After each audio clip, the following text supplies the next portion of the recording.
guys, I know it's been a hot minute since I made a video about my Army experience. Bro.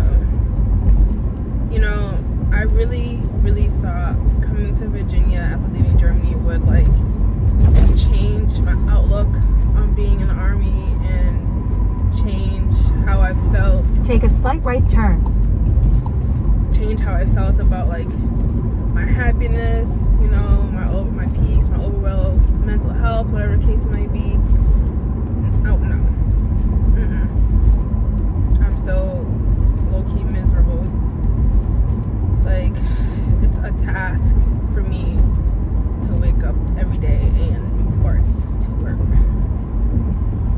And it's not like a regular job where you can just like, you know, take mental health days. In 6 miles, take exit 256A toward Oyster Point Road West. Or put in your 2 weeks and just quit. Nah, you up and you're stuck.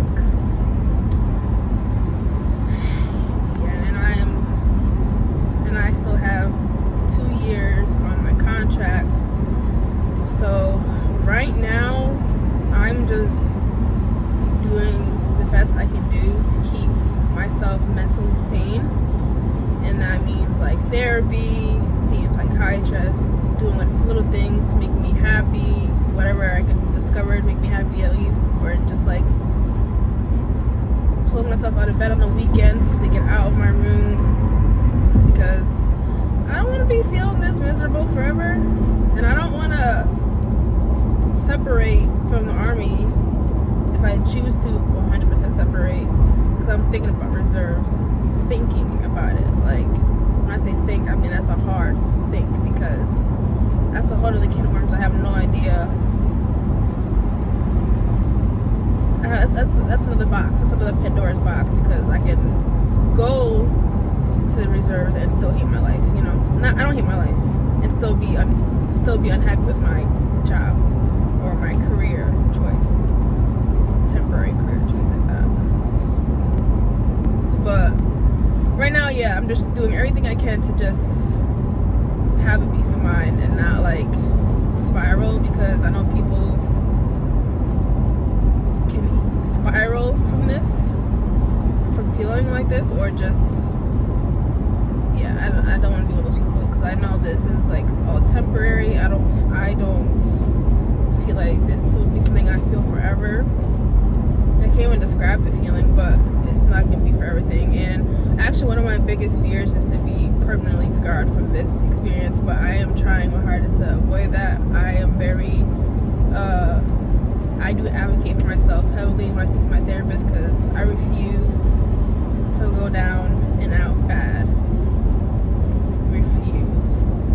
But I think the last time I made a video, I showed you guys like my room, whatever, which sucks. My room situation, my living situation does not help at all, because it doesn't help. Like, I don't even have space to breathe in that room. It's ridiculous. Like, ridiculous. But anyway, I showed you guys my room. I think I told you guys a little bit about what I do here in Virginia. Now that I'm here, now that I've been here a little bit longer, I can give you guys a better description of that.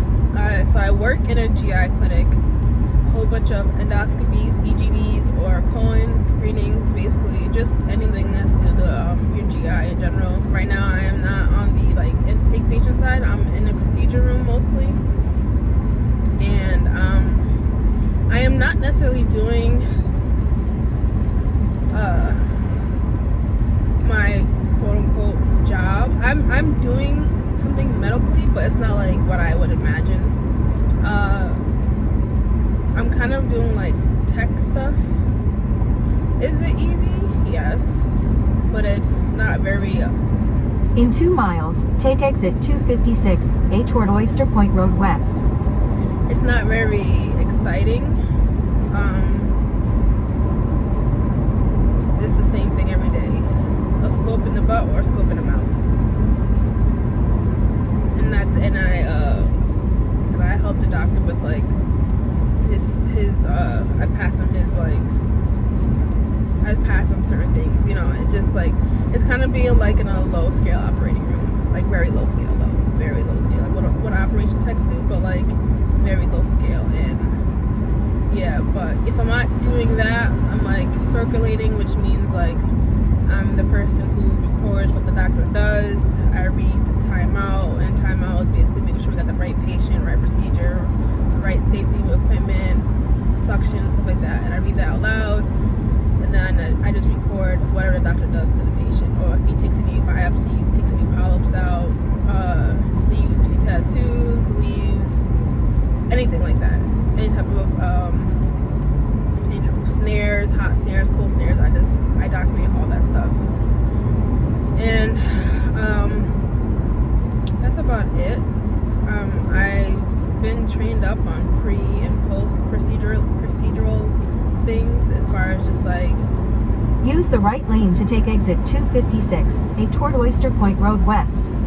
As far as just you know, just the beginning questionnaires, stuff like that. I'm getting his IV ready, getting the person's IV ready, or post procedure is just like recovery, basically 30 minutes, making sure they wake up from the anesthesia, getting vital signs, take the exit, and then walking them, getting them out the clinic. So that's all I do. But only thing new that has happened is I completely finished every single last prereq in the world that would set me up for my BSN. That's like one thing that's never gonna change. Will I go through with it using the Army's money? Probably not. I might. It looks like I'm gonna end up using... In 3/4 of a mile, turn left. I'm gonna end up using my GI Bill, which is fine with me, because you know what you take from Army, they take from you times 10. So that is looking like the direction I'm gonna go. So basically, I have... Stay in the second lane from left. Basically, I have like a year and 11 Go months. past this light. Then at the next one, turn left. A year and 11 months to get my... At the light, turn left. Then arrive at your destination. To get my plan together. Do I have a plan? I have a plan of what I want to do. I just don't know where I want to live. And I've been trying not to think about it because... At the light, use the left lane to turn onto Jefferson Avenue. I've been trying not to think about it because I don't want to... There's some things you just can't control. And we all know, I don't know what y'all believe in, but everything's in God's control, and I'm trying to leave it over to God. You know, lead by faith, not by sight. Don't lean on your own understanding, stuff like that. At the light, use the left lane to turn onto Tech Center Parkway. And it's very easy to do those things because it's our flesh and it's our reflexes to feel like we have to have a plan. But I've just been trying to be still, trying to be quiet, and just... Oh, there it is. Turn left. Then turn left into the parking lot. Oh, this looks packed. Dang. Be a little wait, and I'm hungry. Sorry, I'm going out for breakfast, but... Sheesh. Maybe not. I don't know. The parking lot does look packed though. But... yeah, I literally have to ask God every day, like, listen, God, I don't know what I'm doing, but I need you more than ever, because I don't want to mess this up. Like, I don't want to mess it up. I don't want to, none of that. I want smooth sailing. Granted, life is never going to be smooth and sailing, but for this transition, I just want to be led literally by what he told me to do, because when you listen to yourself, it don't always work out how you want it to work out. But other than that, yeah, that's about it as far as what I do here. I know someone had asked me about what I really do in Virginia. That's what I do. I work in a GI clinic. And then the only thing that I can say was a cool experience Arrive at first watch. thus far was the fact that actually, as you guys all know, I came from Germany, and literally 3 months later I got sent back to Germany for like almost 2 months. What's red mango? Ooh, looks good. I got sent back to Germany for almost 2 months to help out with the OAR mission. I think that's the acronym for it. But if you're aware of the news, there's certain things going on in other parts of the world that required us to step in and help. And I was able to work the floors, like full-blown work the floor. Like I had like 3 to 4 patients by myself, taking care of them, charting, all that stuff, you know.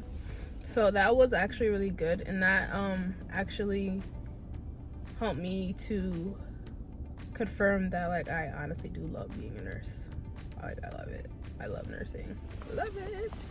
Working the 12-hour shifts might not be for me though, because baby, no, those 12-hour shifts, that's a different type of tired. That is a different type of tired. So I definitely know, like in the future, wherever I work at next, I don't want to be working 12-hour shifts at all, unless I choose to. I'd prefer like 8-hour shifts, if that's even possible. I don't know, but I know for sure I would need my schedule to be broken up in a way that I'm not constantly working 12-hour shifts. And then like, cause we were doing like the Panama schedule, so like 2 days on, 2 days off, or 3 days on, 3 days off, whatever the case might be. But I remember one time they tried to put me for 4 days on, and I had to go to the head nurse. I'm like, listen, I do not trust myself being brain dead taking care of patients. Like by day 3 I'm brain dead, you know, and I'm struggling to get through. And day 4 would be the day that I made like a medical error, and I would hate for that to happen because I would never forget about that. So I told her like, I don't for the safety of those patients, do not force me to work 4 days straight, 12-hour shifts straight like that. And plus like I'm working all these shifts and I'm still getting the small little pay that I'm really, no. I mean, granted, we got TDY pay. It was cool. It was a good little chunk of money, but think about it, in a civilian world, that's a different type of paycheck, if you know what I'm saying. That's a different type of paycheck. So yeah, I was able to do some overnight shifts, did some day shifts. So I got a real taste of floor or bedside care, a real taste of it, and I enjoyed it to the fullest. I just wouldn't do 12-hour shifts if I had the choice. And it actually made me appreciate the clinic's workload a lot more, because I know in the beginning I was like, oh, this sucks, I want to do nursing, I want to do bedside care, I don't want to do this, But then when I got back, and I was like, wow, the fact that like sometimes I'm going home by 1500, by 3 o'clock or 4 o'clock, and that's by choice. Or if I really want to, I can leave right after procedures are done. And procedures are usually done by like 1:30, latest 2, and my day is over. So those extra 1.5 hours or 2 hours that I stay is because I'm just on the computer doing schoolwork or just whatever. It's kind of like, it's honestly, it's just because like I feel bad leaving early, so like I'm gonna stay a little bit, show my face around, and then I'll leave. But usually by 15:30, like I'm out the door, and that's nice compared to like the hours I was working in Germany at the field hospital. But yeah, that's my little update. As certain things fall into place and move forward, I will update you guys. I I always respond to people's comments, like, as soon as I see them, I respond. I try to, at least. I'm pretty good with responding to comments, like, quickly. But yeah, I'm gonna go eat because it looks like it's packed in here, and I'm extra, like, hungry, so until next time. Right now, I am currently getting my resume together. Yeah, a lot of typing. Well, it's not a lot of typing. It's just like this resume, or how I want to cater this resume to this school is like they want to know like type of awards and accomplishments. So I went on two bomb ass missions as an LPN, and I'm putting them things in there because baby, I busted my ass when I was on those missions. You know, I'm putting my BLS stuff on there, ALS, my job description as an LPN, my college degree that I got before I joined the Army, the prerequisite GPA that I earned while in the Army, and then my license that's current, and just stuff like that. So I'm just filling that stuff in. And then the second page is going to be like a skill summary. So yeah, that's today.